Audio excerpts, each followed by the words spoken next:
Migrant detention centers have been, even before ICE, notoriously terrible places, and no one really cared. I mean, most people don't seem to care that our prisons are, in general, terrible and ineffective for reform.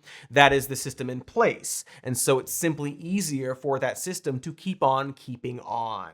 ICE is currently looking to expand their detainment abilities through contracts with private prison companies and local jails. And why wouldn't they oblige?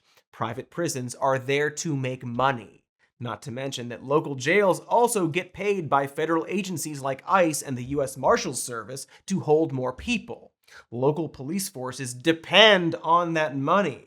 In Butler, Ohio, for example, they are now making money through a federal contract that pays $68 each day for each detainee, plus $36 an hour for transport.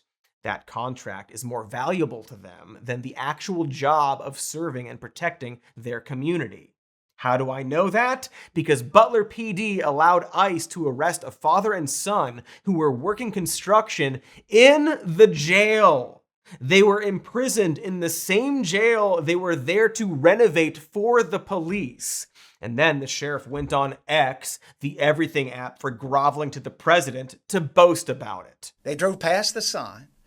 They know who I am. They know what this is about. And we had 2 illegals that came into the jail. They had fake identification. You can't make this up. And it was done at the Butler County Jail. They came in, but this shows you the gall. They don't care.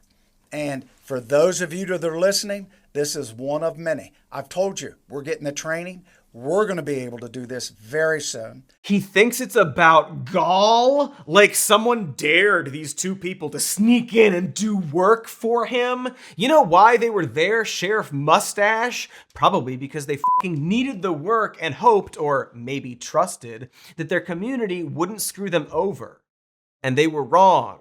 That Cohen Brothers ass sheriff even boasts that his cops will soon be doing what ICE did, punishing and detaining people who are just trying to work and help and exist in their cities and towns. That is horrifying and ghoulish, and also the system our government created. We have this fantasy of a small town that protects their own. Like, do you remember in Iron Man 3 when the lava lady pretends to be Homeland Security and flashes a badge, and the local sheriff actually challenges and tries to detain her? Sheriff, is it? Yes, ma'am, it is. And you are? Homeland Security. We good here? No, we're not good. Yeah, that's a nice, beautiful lie.